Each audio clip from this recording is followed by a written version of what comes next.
Здравствуйте, уважаемые зрители! Хочу ознакомить вас с ситуацией, что происходит в Украине. Покажу на карте, что происходит, где основные бои.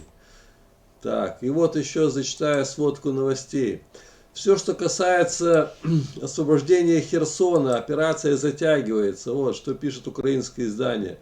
Скорее всего, операция по освобождению Херсона продлится до конца ноября, заявляет Буданов. Так, силы обороны, вероятно, деоккупируют Херсон до конца ноября. Об этом заявил начальник Главного управления разведки Министерства обороны Кирилл Буданов. Так, Буданову задали вопрос, сколько времени Украине понадобится, чтобы освоевать Херсон. Скорее всего, операция продлится до конца следующего месяца. Так, по его словам, россияне отправили в Херсон свои наиболее подготовленные боевые части. Костяк группировки составляет военно-воздушно-десантные войска РФ, российские силы специальных операций и морская пехота. Их усиливает за счет мобилизованных.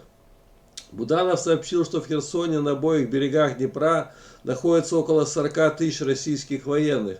Большая группировка, я говорю, сейчас там уже все подтянули. И с этой стороны где-то 1020, с этой стороны 1020. Я говорю, огромная группировка. Сейчас там не так легко будет выкурить сейчас армию РФ. Мы попытаемся смягчить это настолько, насколько возможно. Но без боя это не пройдет. Сказал начальник ГУРу в ответ на комментарий журналиста, что похоже это будет кровавая битва. Да, это точно, это кровавая битва теперь.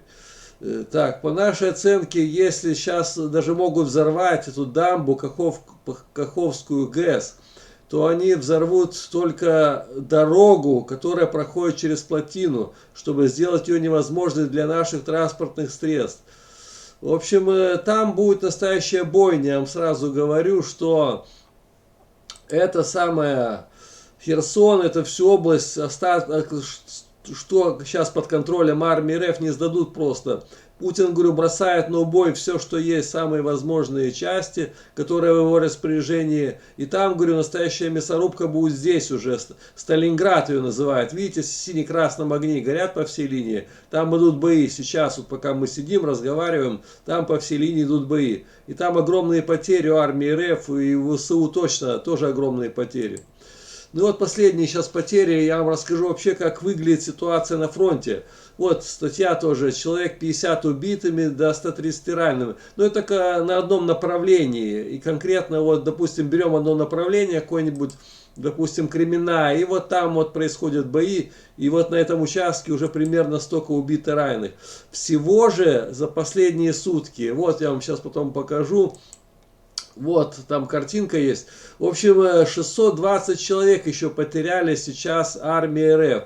Да, вот, ВСУ уничтожили. Это, говорю, последняя информация, что именно конкретно по всей линии фронта. И вот сейчас, как выглядит ситуация с мобилизованными. Первых мобилизованных начали привозить в зону боевых действий уже 23 сентября. Это были жители Белгородской области. Потом присоединили жители Липецкой, Курской, Брянской, Воронежской, Саратовской областей. Все перечисленные, они были без какой-либо подготовки, упали сразу на передовую. Белгородские и Липецкие мобилизованные успели попасть под котел под Лиманом. Точнее, понесли огромные потери. В общем, нужно закрывать этими людьми села и дороги. Это поэтому прислали мобилизованных. Их накрывали артиллерией по дороге, пока они добирались до позиций. А на самых позициях долбили их минометами. Украинцы сообразительные, быстро вычислили, с кем имеет дело. И начали диверсионно-разведывательные группы кидать на мобиков. За первые 2 недели набрали пленных где-то до 120 человек. Типа навели шухар, говорит российский офицер, находящийся в окрестностях Сватова. Сейчас покажу примерно, как это выглядит. Вот Сватово, диверсионно-разведывательные группы Украины ночью налетали, брали в плен, связывали и все. В общем, в этом направлении сейчас тоже идут ожесточенные бои. Вот рубежная Сватово, Кременная Сватово. Здесь уже ВСУ полностью практически контроль, здесь дорога есть такая, взяли под контроль и диверсионно-разведывательные группы туда засылают. Так, Кременной мобилизованные попали под артиллерийские минометные обстрелы. По словам российского офицера, находящиеся там в Кременной люди мобилизованные были напуганы, также и деморализованы. Так, тут военные, которые охреневают от бардака, а эти ребята, по сути, гражданские. Я даже не могу представить, как у них крыша уехала от всего. Приказов нет, связи нет, сажают их на позиции, даже не говорят, где противник, откуда ждать прилетов. Они сидят, начинается обстрел, хорошо, если без попаданий. В общем, эти люди брошены на убой. В общем, теперь получается как? Народ просто начал валить с позиции и в ступор впадать. Потери у них были не слишком большие, но им хватило. Сейчас пока вот на этом участке было потеряно 50 человек убитыми и до 130 ранеными и десятки пленных, говорит офицер армии РФ, которая в Кременной. Так, это здесь... и вот Кременная, как раз на карте, где идут бои. В общем, здесь мобиков бросили в окопы. Они не знают, что попали, куда они попали, зачем они тут нужны с автоматами своими, там несколько патронов дают. На них там и артиллерия, танки, минометы, все, их обстреливают, они в ад попали, представляете? Они думали, будет легкая прогулка. Приехали заработать денег здесь 195 тысяч в месяц. Вот им этот заработки обойдутся сейчас. И в плен попали, и раненых, убитых немеренное количество. И вот я вам, чтобы не быть голословным, пример. Не то что простые новобранцы. В СУ зачистили пункт управления армии РФ. Убит полковник Александр Зигунов и более 30 офицеров. Вот, видите, на фотографии крест поставлен, как сказать, погибшему военнослужащему. Это же полковники гибнут. И вот что здесь у них гибнет за последнее время. Именно конкретно уже высший командный состав. Потери составили 13 убитых, 20 раненых офицеров армии России. В том числе начальник артиллерийской танковой бригады армии, полковник Александр Зигунов убит. Так, потом тут еще замкомандира артиллерийской бригады по вооружению майор Сергей Липецкой убит. Подполковник Артем Кармелихин убит. Начальник разведки 47-й танковой армии ранен. Командир танковой роты ранен. Понимаете, самые уже военачальники, там уже полковники, майоры, их убивают, ранения тяжелые. Говорю, а что говорит о простых солдатах? Их вообще там не считают, они там гибнут как эти. Каждый день сотнями. И вот ранее сообщалось, в ВСУ зачистили большую группу российских оккупантов, переброшенных в Украину из Сибири. Да, я сделал ролик недавно, там тоже очень много полегло этих военнослужащих. Так что говорю, вот пример. Уже полковники, вон, могилы, вот кресты у них стоят.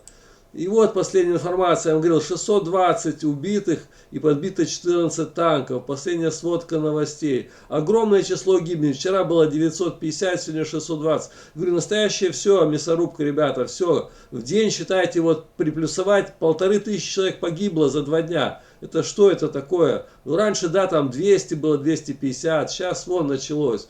Танки плюс 14, 2700 уже почти, БМП, БТР плюс 32, артиллерия плюс 4, и самолет один сбили 275, вертолет, да, 253. БПЛА уже все кончились, шахиды иранские, 1413 плюс 1. В общем, нереальные потери, все, нереальные. И вот еще 2 российских вертолета К-52 взорвались в Псковской области. Неясно почему. От обломков, это взрывы произошли, и обломки фюзеляжа раскидало на 200 метров вокруг. 2 российских вертолета К-52 взорвались в Псковской области. Об этом сообщает телеканал «База».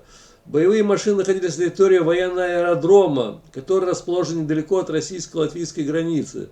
Вертолеты были непригодны для эксплуатации, находились на ремонте. И причина взрыва неизвестна. На обломке раскидало, в общем, на 200 метров. Говорю, вон самолеты, вертолеты, говорю, уже даже, которые находятся рядом с Псковской областью, может, какая-нибудь диверсия, теракт был. В общем, вот такие новости, ребята. Говорю, все происходящее мне напоминает, как сказать, договорняк, который уничтожается вооруженные силы Украины, вооруженные силы России. Совместно их там молотят Ну, видно, это американцам, конечно, радость, да, пускай славяне поубивают здесь, пускай все полягут, и под Херсоном пускай тут поубивают, и под Горловкой, и под Ясиноватой, и вот вся эта линия, видите, синим-красным горит. Вот, особенно здесь Кременная, вот это вот Новодружи, здесь мясорубка вообще страшно идет, мобики все гибнут. А здесь я посмотрел по карте, продвижение какое-то было, но почему-то здесь загорелось в районе Великой Новоселки красный-синий огонек.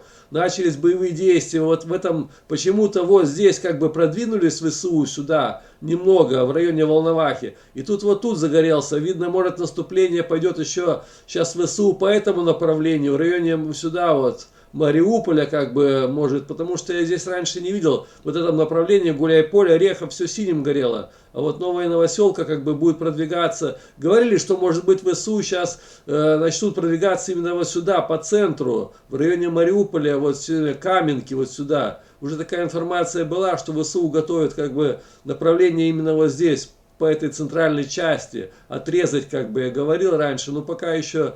В общем, вот такая ситуация на фронте.